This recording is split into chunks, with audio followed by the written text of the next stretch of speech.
আসসালামু আলাইকুম। এইচএসসি পরীক্ষা 2024 এইচএসসি খাতা দেখা নিয়ে বিশাল সুসংবাদ থাকছে। তো যা বলল শিক্ষকেরা মূলত এই খাতা দেখা নিয়ে কি বলেছে এই বিষয়টা আজকে তোমাদের সামনে তুলে ধরবো। তো মূল টপিকে চলে যাব। যারা এখনো নতুন অবশ্যই চ্যানেলটি সাবস্ক্রাইব করে পাশে থাকা বেল আইকনটি বাজিয়ে দাও। যারা ফেসবুক পেজ থেকে দেখতেছো অবশ্যই ফলো দিয়ে লাইক দিবা, কারণ একটি লাইক আমাকে নতুন আপডেট দিতে উৎসাহিত করে।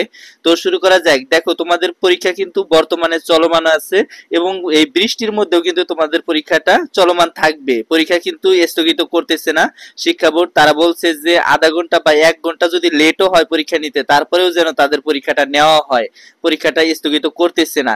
তো এক্ষেত্রে তারা যে শিক্ষকরা যে খাতা পাবে, খাতা কিন্তু এখনো তারা হাতে পায়নি। শিক্ষকেরা আমাদেরকে বলেছে যে তারা কিছুদিনের মধ্যেই খাতাটা হাতে পেয়ে যাবে, আর হাতে পেলেই কিন্তু তারা খাতা দেখা শুরু করবে।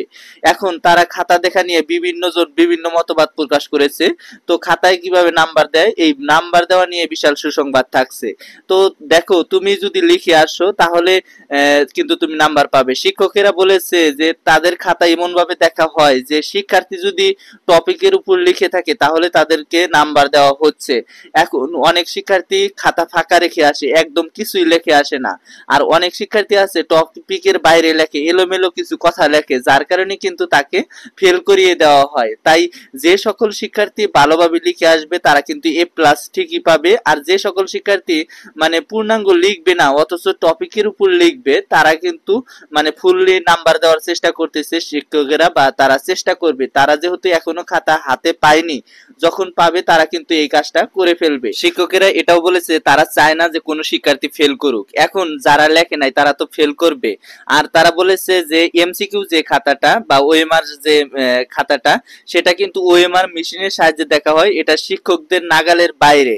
এখন দেখা গেল যে কোনো শিক্ষার্থী লিখিততে পাশ করতে হলে টেস্ট পেতে হবে। এখন অনেক শিক্ষার্থী 22 পায়, অনেক শিক্ষার্থী 21 পায়। সেক্ষেত্রে চাইলে ওই শিক্ষকগণ তারা পাশ করিয়ে দেয়। এবং কি শিক্ষক তারা বলেছে যে কেউ যদি 22 পায় তাকে কিন্তু এক বাড়িয়ে তাকে পাশ দেওয়ার চেষ্টা করা হয়, অর্থাৎ ওই শিক্ষক তাকে এক বাড়িয়ে বা 2 বাড়িয়ে তাকে পাশ করিয়ে দেওয়া হয়।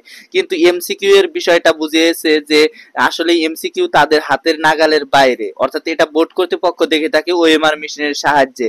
এখন অনেকেই সেট কোড ভুল করে, অনেকেই দেখা যায় যে বৃত্ত ঠিকভাবে বরাট করে না, তাদের কিন্তু ফেল চলে আসে। এখন দেখা গেল অনেক শিক্ষার্থী আমাকে প্রশ্ন করেছে যে আমি তো বৃত্ত বরাট করি নাই, মাঝ বরাবর বা অর্ধেক বৃত্ত বরাট করেছি। সেক্ষেত্রে ওই ওএমআর মেশিনের সাহায্যে দেখলেও এটা বিবেচনা করা হবে যে তুমি বৃত্ত অর্ধেক বরাট করেছো। যদি একের অধিক বৃত্ত বরাট করো তাহলে তোমাকে নাম্বার দেওয়া হবে না, এটাও শিক্ষকেরা বলেছে। তো এইচএসসি খাতা দেখে বিশাল সুসংবাদ, বা খাতা দেখা নিয়ে বিশাল সুসংবাদ এটা বলা যায়। কারণ শিক্ষকরা যেভাবে কথা বললো, তারা বলেছে যে বেশিরভাগ শিক্ষার্থী পাশ করবে এবং 90% প্রায় পাশ করার সম্ভাবনা থাকছে। তো এই ছিল আজকের ভিডিওটা। সামনে কোন আপডেট চাও অবশ্যই কমেন্ট বক্সে জানাও।